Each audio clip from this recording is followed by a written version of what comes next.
Steve Kilbey, pop singer, opinionated, arty, lefty. I'm a vegetarian, I'm anti-war, peace-loving, just got an opinion on everything.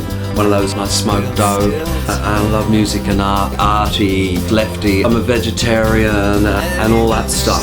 So if you want to stick around and hear what I have to say on all of these subjects,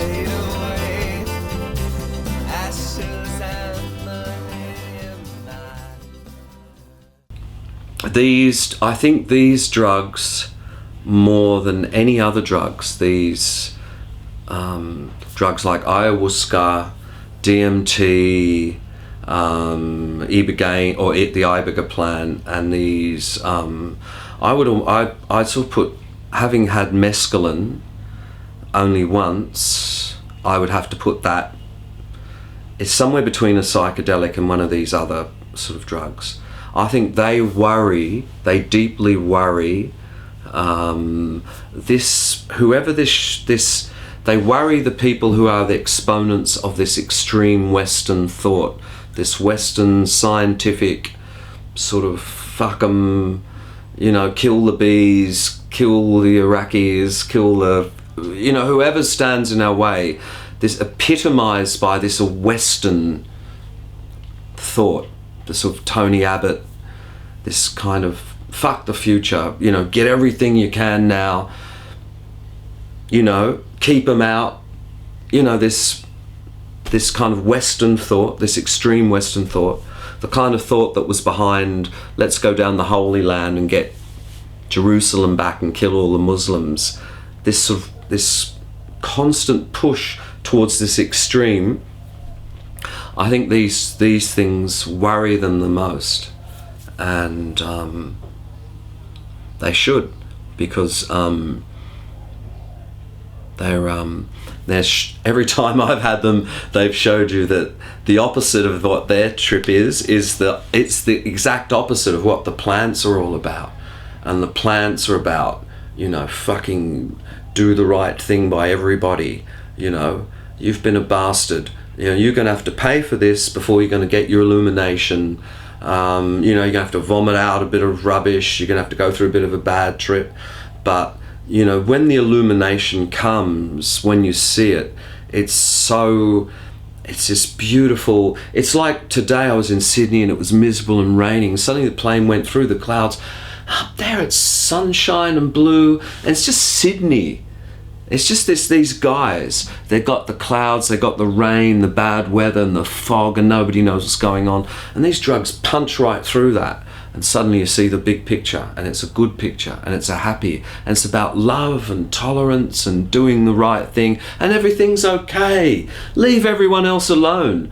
Of course the message is much more than that. But basically, if you boil it down, it's like, you're okay, everything's okay, leave everybody else alone, just look after yourself, which is like the best bits from Christianity and Buddha and everything else.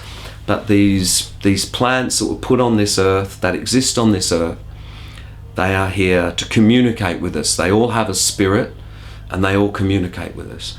And the DMT communicates with us, found on every continent on this earth in a different way, all known to the Aborigines or the whoever it is, whoever's on any continent on this planet, people, the locals there, the shamans and the wizards and these characters know where the DMT is.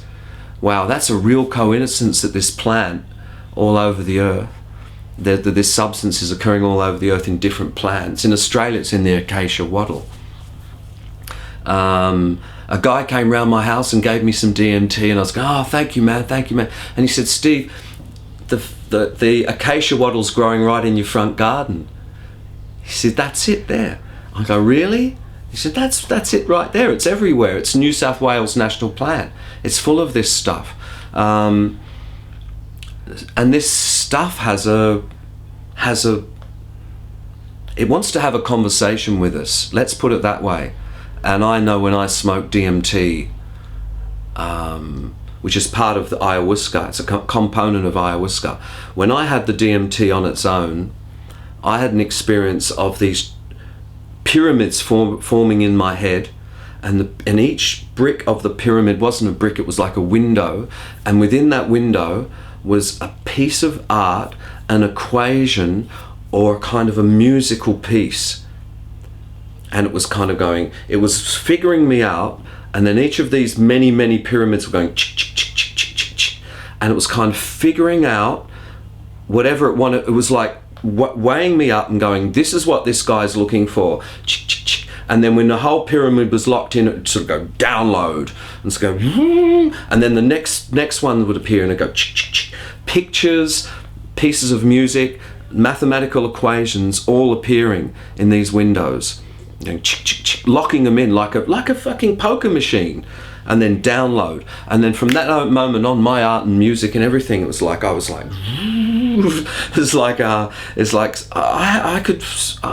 thinking all these things, I had no idea where they were coming from.